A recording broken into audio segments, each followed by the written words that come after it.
Love ജിഹാദിനെ തുടർന്ന് ആത്മഹത്യ ചെയ്ത കോതമംഗലം സ്വദേശിനിയുടെ ചിത്രത്തിന് മുന്നിൽ മഹിളാ മോർച്ച മെഴുകുതിരി കത്തിച്ച് പ്രതിഷേധിച്ചു. തിരുവനന്തപുരം സെക്രട്ടേറിയറ്റിന് മുന്നിൽ നടന്ന പ്രതിഷേധം ബിജെപി മുൻ സംസ്ഥാന vice president V T Rama ഉദ്ഘാടനം ചെയ്തു. ലവ് ജിഹാദ് ഉണ്ട് എന്ന് ഓരോ ദിവസവും നടക്കുന്ന സംഭവങ്ങൾ തെളിയിക്കുകയാണെന്നും വി ടി രമ പറഞ്ഞു. സോന എൽദോസിന്റെ ചിത്രത്തിന് മുന്നിൽ മാലചാർത്തി പുഷ്പാർച്ചന നടത്തിയ ശേഷം മെഴുകുതിരി കത്തിച്ചുകൊണ്ടാണ് മഹിളാ മോർച്ചയുടെ നേതൃത്വത്തിൽ പ്രതിഷേധിച്ചത്. സെക്രട്ടേറിയറ്റ് മുന്നിലെ സമര കവാടത്തിന് സമീപത്ത് പ്രത്യേകം സജ്ജീകരിച്ച് 2 വരിയായി മെഴുകുതിരികൾ കത്തിച്ചു പിടിച്ചാണ് പ്രതിഷേധം സംഘടിപ്പിച്ചത്.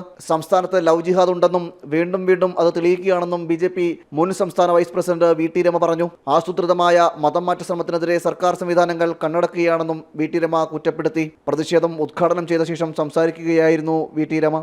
പ്രണയം, സ്നേഹം എന്ന വികാരത്തെ ക്രൂരമായി നിന്ദിച്ചുകൊണ്ട്, അതിനെ ചൂഷണം ചെയ്തുകൊണ്ട് മതപരിവർത്തനത്തിൻ്റെ ഇസ്ലാമിക തീവ്രവാദ വിഭാഗം കൃത്യമായി റമീസ് എന്ന് പറയുന്ന ഒരലമ്പ് ചെറുക്കനെ ഉപയോഗിക്കുകയും ഇബ്ലീസ് പിടിച്ച ആ ഒരു ചെറുക്കനെ കൊണ്ട് ഒരു പാവം പെൺകുട്ടിയുടെ ജീവിതത്തെ അസ്തമയത്തിലേക്ക് തള്ളിവിടുകയും ചെയ്യണം.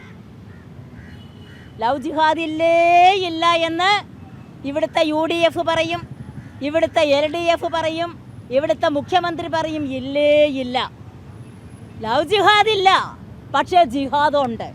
കാരണം സ്നേഹം നടിക്കുകയാണ്, സ്നേഹം യഥാർത്ഥ സ്നേഹമല്ല പ്രകടിപ്പിക്കുന്നത്. സോനയുടെ മരണം ലവ് ജിഹാദിന്റെ പേരിലാണെന്നിരിക്കെ നടപടിയെടുക്കാത്ത സംസ്ഥാന സർക്കാരിന്റെ സമീപനത്തിനെതിരെ സംസ്ഥാന വ്യാപകമായി മഹിളാ മോർച്ചയുടെ നേതൃത്വത്തിൽ പ്രതിഷേധം സംഘടിപ്പിച്ചു. മഹിളാ മോർച്ച സംസ്ഥാന general secretary RC Beena, BJP സംസ്ഥാന ജനറൽ സെക്രട്ടറി അഞ്ജന, BJP ജില്ലാ general secretary Simi Jyothish, OBC Morcha സംസ്ഥാന വൈസ് പ്രസിഡന്റ് വലിയശാല ബിന്ദു, ജില്ലാ വൈസ് പ്രസിഡന്റ് ജയശ്രീ ഗോപാലകൃഷ്ണൻ, ജില്ലാ സെക്രട്ടറിമാരായ ജയ രാജീവ്, സുമി ബാലു, മഹിളാ മോർച്ച സംസ്ഥാന ട്രഷറർ മഞ്ജു GS തുടങ്ങിയവർ പങ്കെടുത്തു.